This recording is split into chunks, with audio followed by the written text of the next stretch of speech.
Small-town disc jockeys very often receive unfamiliar recordings to be played on the air.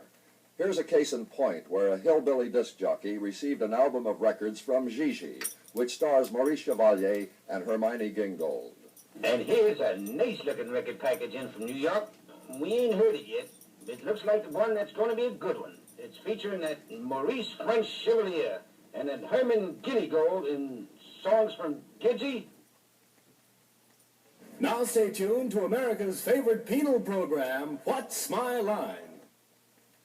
This humorous transposition of words occurred on one of your favorite nighttime mystery programs. What you in for, buddy? Larceny? How much time you get? 99 years. 99 years? How'd you get caught? Some dirty squeal pigeon stole on me.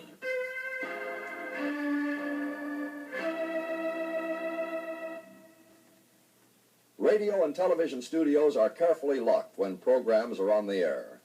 Here's a case where one radio station was too careful, and the result was the locking out of a performer who left the studio for a moment to get a drink of water with his microphone still on. Hey, come on, who locked the door? Come on, there's no time to fool around. Come on, I'm only here. Open the door. Oh, what the hell's the matter with you here? Come on. Open the goddamn door.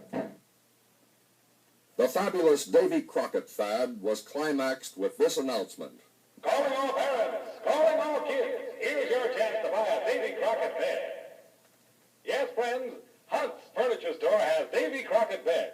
It's a twin-size bed, just right for the kids, with scenes of Davy Crockett in action on the mattress. Let's tune in on your radio kitchen of the air and hear about a new marinara sauce recipe.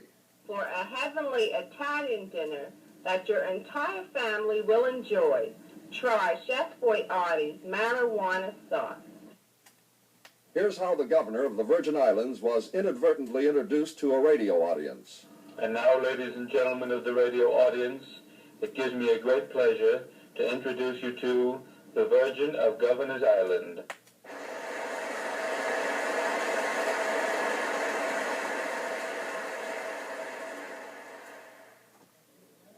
Our next record is dedicated to all you gals who don't appreciate us. Oh, hell.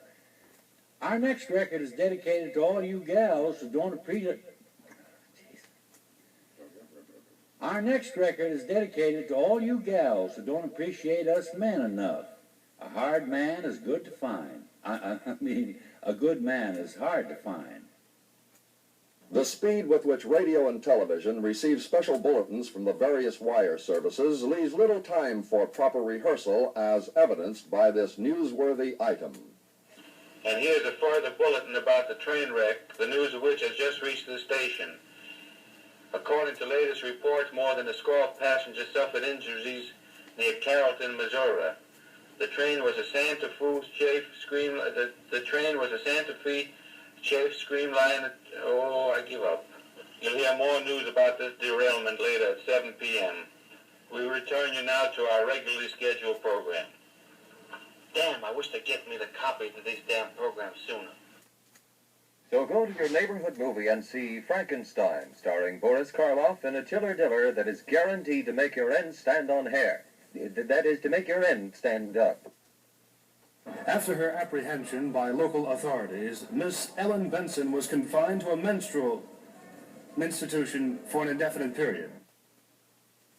Let's listen to this audience participation program which featured servicemen as contestants. I see we have a man in uniform. What's your name, sir? Private First Class John Monfrey, sir. And you're in the Army? The Army Air Force. Married? Oh, yes, sir. In fact, I'm on my honeymoon right now. Newlywed? Yes, sir. Well, I see you have a camera there. What in the world are you doing with a camera? Well, you got to do something in the daytime, you know.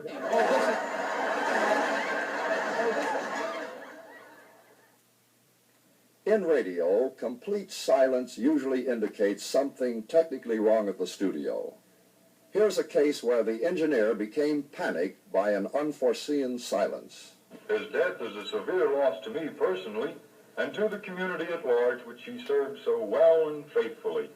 I ask you all to join me in 1 minute silence in contemplation of this fine, devoted public servant. Hey,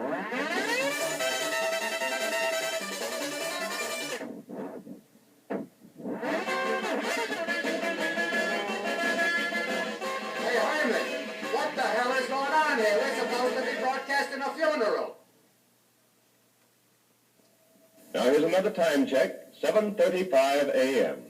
And while your coffee's brewing, let's take a continuing look at the news. In the Asia area, today more heavy fighting reported on the China front. Sportscasters sometimes are carried away by the excitement of the moment. Here's one play-by-play announcer who was thrown for a loss when he came out with this classic. The center's passed the ball back, and there goes the quarterback. The new substitution, number 21. He's fading into the end zone for a quick kiss, a pass, whatever it is. There it is, complete on the 40-yard line. We fumbled that one, but it's complete on the 40-yard line. Today's special, a 1953 Ford station wagon with radio and heater, light blue, a terrific buy for $1,300. Remember, it's in immaculate conception. Stenographers who type mimeographed scripts sometimes finish a commercial on a page that has to be turned, thereby making it difficult for a commercial announcer. Tums will give you instant relief and assure you no indigestion or distress during the night. So try Tums and go to sleep with a broad smile. In Washington, plans have been announced in connection with the festivities and ceremonies for the arrival of Premier Khrushchev. There is still some doubt, however, as to whether the Russian visitor will receive a tickle-tape parade up Fifth Avenue. One of the chief problems confronting the networks is the audience participation program, where there is no control over what contestants say. Let's listen to one of the airways' best-known quiz programs that became the victim of this contestant's spontaneity. Now, it's time we got on with our game here, which we know is double or nothing. And I want to explain to our first contestant, Miss Anna Miles. Right, Anna? Okay, Anna, I want to explain how we play this here. We have a $2 question, a $4 question, a $6 question, and a $10 question. You know? Any money you win on those, you can take away. Sit down, take it. Then if you want to play double or nothing, you can go for a $20 question, you know, and you want to go on top of that, you can go double or nothing for $40. Now, are we all clear for the game, Anna? Right. Let's square off. Anna, you tell me you're a waitress, right? Right. What did you do before that, Anna? I was in the Navy. You were in the Navy? Navy nurse. You were a Navy nurse? Where were you a Navy nurse? Well, I was in Craigerdorf, 19 months. You were captured? Yes, I was. I was in Jet prison camp. You were in a Jet prison camp for how long, Anna?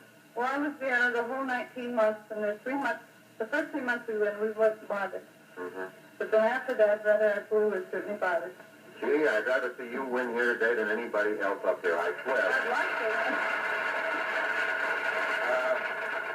You're not married? No. Where's your family from? Where's your dad from? Well, my dad is from northern Michigan. He's a casket maker. A casket maker? Right. He was waiting for me. Oh, Anna, tell me, have you had any unusual experiences in your work as a waitress? Oh, there's several. For instance, anything that we could do with a daytime audience? You know what I mean? Oh, sure. All right, what? One is, yesterday I ran into, he's embarrassed, the man that's in the audience. Yeah. But he asked me a very question that I didn't know how to answer, but anyway, I found him. Yeah. He asked me, he said his friend, I went to the doctor and he's very sick. Yeah. I don't know what to do, and he said, I don't know what to tell him. Do you? Mm-hmm. Well, right away I said, yes, maybe I can. I don't know. Yeah. I said, what the trouble was? He said, well, he can't go out nights, he can't eat, can't do nothing. Poor guy. And he said, well, his friend is working away on a vacation. I said, so what do you think we should do with it? Well, I didn't know what to answer there, so I said, well, I don't know. What's your suggestion? He said, well, I think we should get a good-looking girl like you and take her home and just have a big screwing party. I said, what? Now, I said, why don't I go down to the Why don't we- hardware and get a screw? Anna, why don't we go on with the questions we have here for Campbell soup? What is your favorite kind of Campbell soup? What is your favorite kind of Campbell soup? Vegetable. All right. Put Anna down. An engineer was responsible for this blooper. He accidentally threw a switch that cut off the local program and substituted the current network show. It's time now, ladies and gentlemen, for our featured guest, the prominent author, lecturer, and social leader, Mrs. Elwood Dodge, who is able to leap tall buildings in a single bound. So if you have wash day troubles, put an end to them with a really modern detergent. Send immediately for a free Dirty Days supply. Turning to the world of golf now, word has just reached us that in order for amateur golfers to participate in this major tournament, they will first have to qualify sexually. I beg your pardon, that's sectionally. We take you now to the BBC in England.